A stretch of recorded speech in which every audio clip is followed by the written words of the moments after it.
Merhabalar sevgili dostlar, hoş geldiniz. Yeni bir yayında yine birlikteyim sizlerle.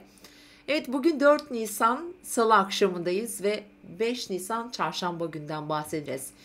Ve bugün burçlarımızla ilgili önemli ipuçları vereceğim. Çünkü neden? Bugün Ay Terazi burcunda ve Dolunay fazındayız artık. Önce birkaç hatırlatmam olacak bu Dolunay'la alakalı. Ondan sonra da hemen burçlarımızla ilgili tüm burçlar için bazı ipuçları vereceğim. Özellikle bu haftanın sonuna kadar çok güçlü olarak etkili olabilecek çünkü. Bir takım aslında iyi gelecek, bizi şifalandıracak günlerdeyiz. Çünkü Güneş tam olarak Şiron'la birlikte hayatımızın her alanında şifaya sebebiyet verir. Umarım kimin Rabbim neye ihtiyacı varsa o yönde şifalandırsın ama önce ruhumuzu, kalbimizi, vicdanlarımızı inşallah şifalandırsın. Sağlıkla ilgili konularda eğer aramızda şifa bekleyenler varsa, sevdikleri, yakınları, kendisi için belki tüm alanlarda şifalanmasını diliyorum. Canı gönülden temenni ediyorum bunu. Yine sağlığımız, öncelikle tabii ki ruh sağlığımız için bu çok çok önemli. Ruh ve akıl sağlığımız, beden sağlığımız. Tüm uzuvlarımıza Rabbim şifa versin. Kim neye niyet ediyorsa, kim neye dua ediyorsa bu çok önemli ve güncel bir gökyüzü şu anda. Allah kabul etsin ama önce niyet edin arkadaşlar, ondan sonra duanızı edin. Ve tabii ki para, finansal konularda cüzdanlarımız, ceplerimiz bereketlensin, şifalansın diliyorum. Bu maddi manevi aslında her zaman tabii maddiyat da çok önemli. Hele bu devirde özellikle de mesela işinde şifa dileyenlere, çalıştığı kulvarda iyi, güzel durumlara inşallah sebebiyet versin. İyi anlaşmalar, güzel olumlamalar yapın ve olumlu, uzun süreli anlaşmalar. Çünkü Terazi burcu anlaşmalar demek aynı zamanda. Gündemimize bu tür konular gelebilir. Anlaşmalar yapabiliriz. İş anlaşması, ortaklı işler veya evlilikler yine burada çok önemli olacaktır. Yani bu süreç böyle ilerliyor.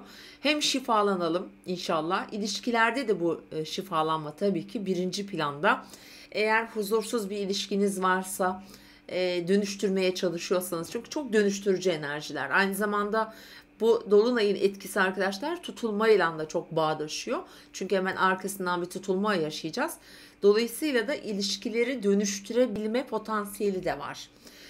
Özellikle iyileşebilen, altı temeli sağlam, çok böyle kökleri zarar görmemiş ilişkilerin iyileşme ihtimali de var. Şifalanma ihtimali de var. İnşallah ilişkileriniz de şifalansın. Şu an aklıma gelmeyen, sayamadığım her şeyde Rabbimden şifa diliyorum.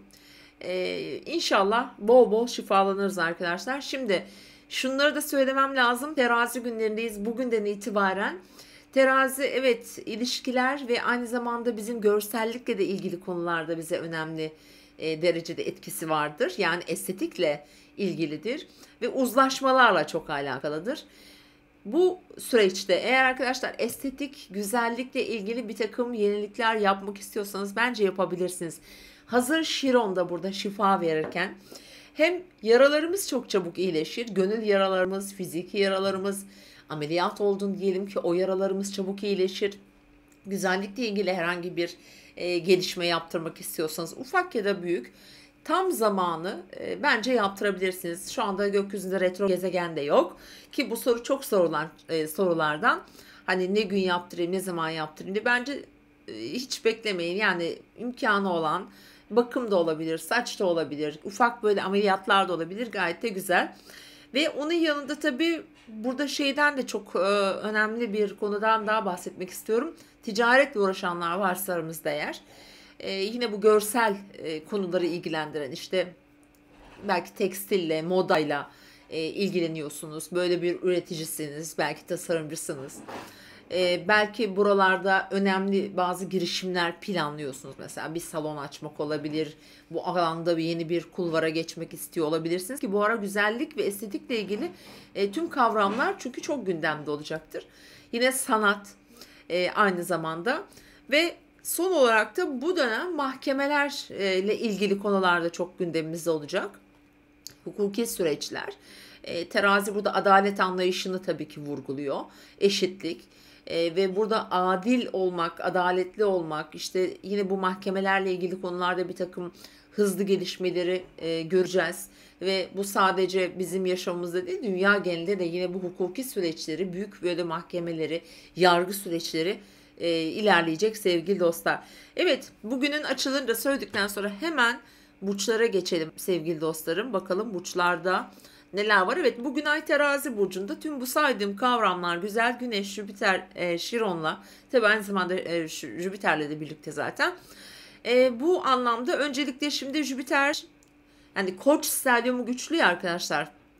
Bugün şunu da söyleyelim, Koç burçları, bugün için söylüyorum, bugün ve yarın Yengeç ve Oğlak burçları için önemli dönüşüm ve gelişimler olabilir. Hemen şu Jüpiter'in kime şans getireceğini ve Şiron'la birlikte ya o alanda nasıl faydalar alacağını hemen onlardan bahsedeceğim. Mesela koçlar, yükselen burcu koç olanlar bu hafta özellikle ilişkilerini dönüştürebilir, şifalandırabilir, ilişkilerle ilgili konularda önemli bazı adımlar atabilirsiniz. Dolunay da bu alanda doğduğu için arkadaşlar hem ilişkilerinizde hem de aynı zamanda parayla ilgili, kazançlarınızla ilgili konularda da bir takım gelişmeleri güzel yönetebilirsiniz. Çünkü bu alanda şu da var. Yani biraz bu hani ilişkiden ziyade belki bir iş ilişkisi olma ihtimali var. Çünkü kariyer hedeflerini de çok önemli ölçüde etkiliyor sevgili koçların. Yani ilişkiler ve para, o alanlara odaklanıyorsunuz ve gündeminizde bunlar olacak. Lütfen çok kritik noktalarda böyle ani kararlar almayın. Dediğim gibi hani koç biraz acele ettirir orada. Dolayısıyla da biraz daha sakin ve mantıklı olmak lazım. Zaten Merkür de şu anda boğada olduğu için bunu yaptıracak. Evet, boğalara geldiğimizde şimdi boğaların ve yükselen burcu boğaların sağlık sorunları birazcık daha fazla gündemde son zamanlarda. Şimdi şifa dedik. Sağlıkta şifa boğalar için önemli olabilir. Çünkü bu alanlarda tutulmalar da yaşayacak. Boğalar uzun bir süre olacak burası. Aynı zamanda iş kollarında, yani yaptıkları işte, mesleklerde de çok daha önemli girişimlerde bulunacaksınız. Bazı yenilikler yapacaksınız sevgili boğalar. Burada kendinizle ilgili de bazı konuları gündeminize taşıyacak günler. Bunlar yine güzellik, estetik, parayla ilgili ve ilişkileriniz. Ama bunlar daha çok iş ilişkisi olma ihtimali var. Burada şanslısınız aslında. Şiron ve Güneş, Jüpiter 6. evinizde olduğu için hem sağlıkta hem iş hayatında bereketli günlerden geçiyorsunuz. Bu da olay da bunları çok daha güçlü şekilde vurgulayacak. Aynı zamanda 20'sindeki tutulmada. İkizlere geldiğimizde arkadaşlar, ikizler ve yükselen ikizler tabii en çok size aslında yarıyor bu zaman süreci. Hem ikizlerin mesela 12. evine düşüyor ama hani genel olarak da 5. evde ilişkilerine de nokta atışı durumlar var açıkçası. Hem gönül ilişkileri hem çocuklarla ilgili konular, biraz da arka plan enerjiler daha çok gündemde olacaktır. İkizler burçlarının 12. evinizde bir Jüpiter var. Orada bazı konuları biraz abartabilir. Büyüteç etkisi altına alabilir. O yüzden buralar güçlü çalışacak ama dediğim gibi sizin için aşk, ilişkiler, çocuklar ve finansal konularda da bence önemli ilerlemeler, önemli gelişmeler bekleyebilirsiniz bu süreç içerisinde. Şimdi yengeçler, yengeçler için aslında şöyle bir yandan aile ve ev koşulları, yaşam yerleriyle ilgili konular, diğer yandan da sosyal yaşantıları. Hani böyle arkadaş çevreleri, iş bağlantıları, bunlar daha çok gündeminde yengeçlerin. Hani hem Jüpiter'in etkisi var burada, hem Dolunay'ın etkisi var. Dolayısıyla hani sosyal platformlarda biraz daha fazla bulunabilir. Belki evle ilgili konulara yeteri kadar zaman ayırmıyor olabilirsiniz. İşte bu süreçte biraz böyle ailevi yapılara, yaşadığınız yere veya yaşamak istediğiniz yerlere biraz odaklanın aslında. Oralarda çünkü çareler bulabilirsiniz. Aslanlar ve yükselen burcu aslan olan dostlar, sizin için de aslında aslanlar için gerçekten hani kariyer, iş yaşamı, bunlar çok önemli. Destek alan bir görünüm var. Bakın, işle ilgili bağlantıların çok olumlu şekilde ve hızlı bir şekilde ilerleyeceği bir süreçtesiniz sevgili aslanlar. Aynı zamanda yeni bir girişim, başlangıç, herhangi bir şeye yatırım yapmak veya böyle kendini ifade etmek istediğiniz alanlar için kullanabilirsiniz. Gayet önemli ve güzel. Dediğim gibi 10. eviniz de çok güçlü şu anda. Bence girişim yaptığınız konularda hızlı bir ilerleme kaydedebilirsiniz. Yeni başlangıçlar yapmaktan çekinmesinler aslanlar. Şimdi Başaklara geldiğimizde, Başak ve yükselen burcu Başak olan dostlar, aslına bakarsanız hani Başaklar para çok vurgulu. Bu dolunay ve bu haftayla ilgili konularda hem para hem de mesela seyahat gibi, eğitim gibi konular, efendim biraz böyle uzaklardaki konulara eğilebilirsiniz. Aynı zamanda hani biraz böyle nasıl diyeyim, yurt dışına ilgileniyorsanız, böyle bir aklınızda böyle bir şey varsa buralar da böyle çok güçlü çalışıyor. Ama sanki bir taraftan da biraz parayla ilgili bir yerden bir şeyler bağlıyor sizi. Oradan bir beklentiniz var gibi de olabilir. Hani buradaki dengeyi iyi sağlamak lazım. Yani hayatınızdaki öncelik sırasını doğru belirlemeniz gerekiyor. Yoksa siz de özellikle Merkür tarafından destek alıyorsunuz. Aynı zamanda Venüs'ten de. Şimdi teraziler, tabii ki terazi ve yükselen burcu terazi olan dostlar, siz ilişkilerde gerçekten önemli ölçüde destekleniyorsunuz zaten. Hani çünkü orada bir Jüpiter var, tam ilişkiler evinizden geçiyor, aynı zamanda Güneş'le, Şiron'la. Bir ilişkilerinizi şifalandırma süreci olabilir sevgili teraziler sizin için de. Hayatınızda kaderinizi değiştirecek kaderinizi değiştirecek evet durumlarla karşı karşıya olabilirsiniz. Ve bu sizin için gerçekten önem teşkil ediyor. Hani burada bir dolunay var. Karar veriyorsunuz. Önemli kararlar verme aşamasında olabilirsiniz. Gökyüzünün desteğini alıyorsunuz. O yüzden zaten bu içerisindeki tutulmalar da burayı destekleyecek. Aynı zamanda da tetikleyecek, öyle de diyelim. İlişkilerde kadersel gelişmeler var. Biraz akışa bırakmanızı tavsiye ediyorum açıkçası terazilere. Çok bir şeyleri yön vermeye çalışmayın bu dönemde. Biraz böyle bir gözlemci olun. Biraz enerjilerin olduğu gibi akmasını izleyin, takip edin diye tavsiye edebilirim.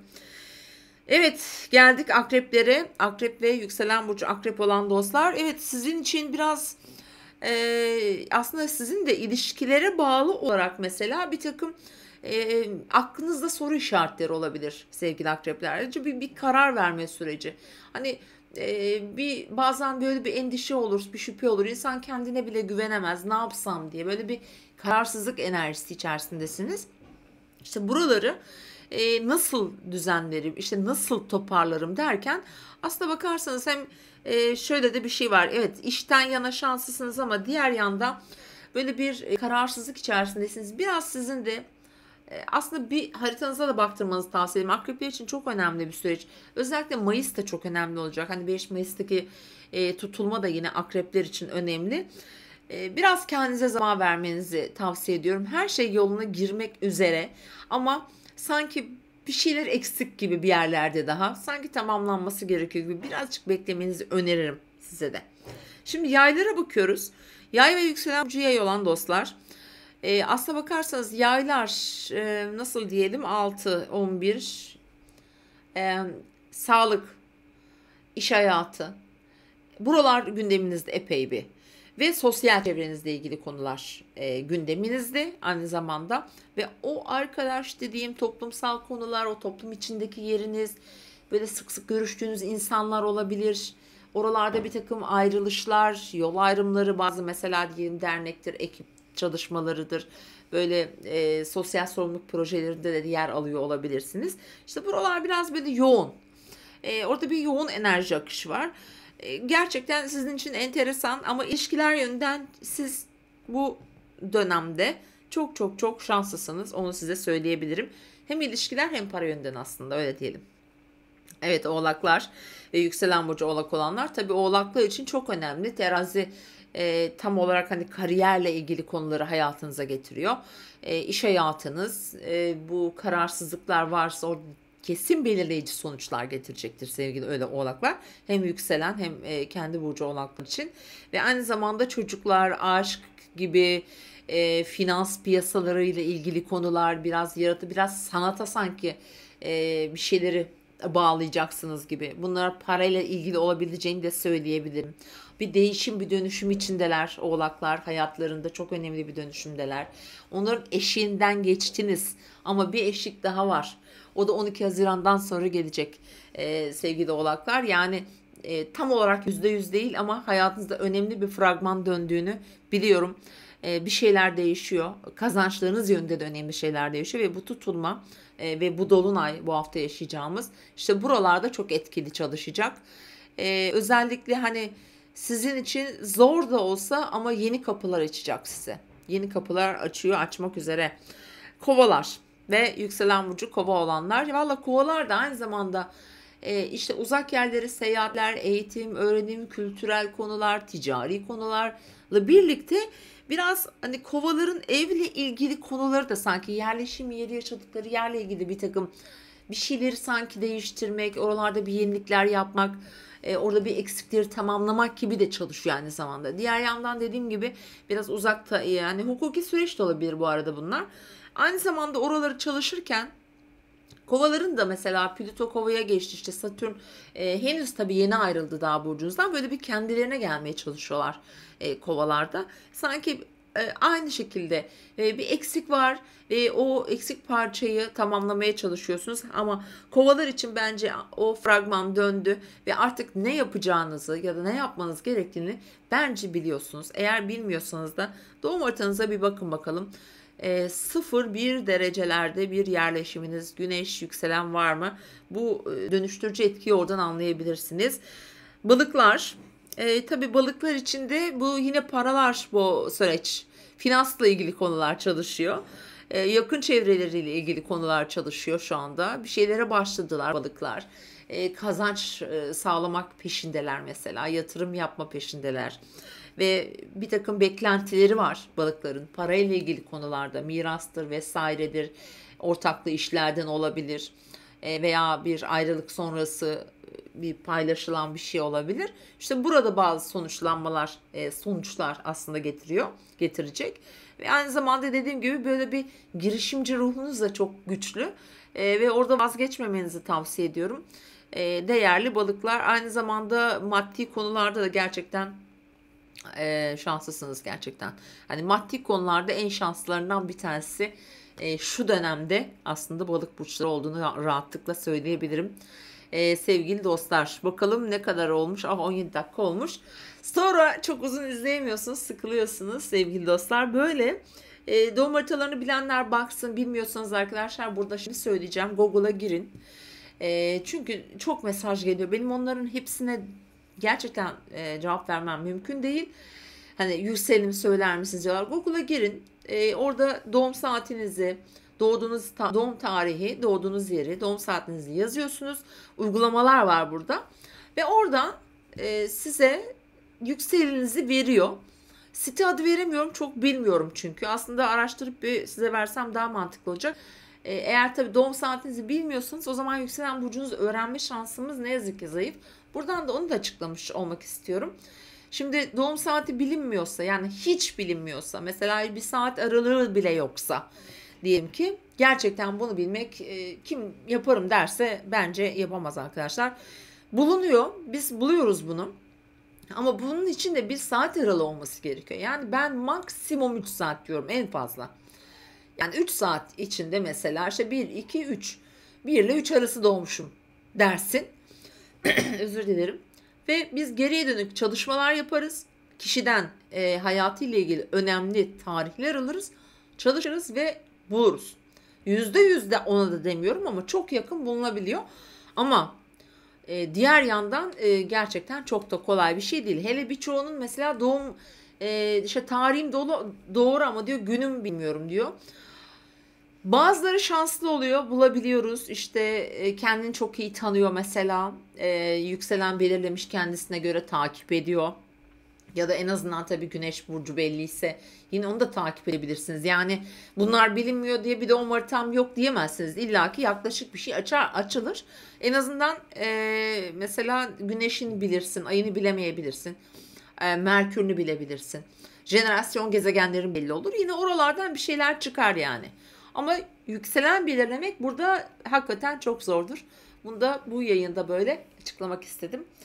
Sevgili dostlar, umarım her şey gönlünüzce olsun, şifalansın. Tüm evrenin, tüm kainatın ruhu da güzelleşsin. Tüm kalplere Allah'ım bu mübarek günde, özellikle bu Ramazan günlerinde iyilik versin, merhamet versin diyorum. Bilgi versin. Evet, tekrar görüşmek üzere. Kendinize iyi bakın. Beğenmeyi, paylaşmayı ve abone değilseniz abone olmayı da unutmayın sevgili dostlar. Tekrar görüşürüz. Hoşçakalın.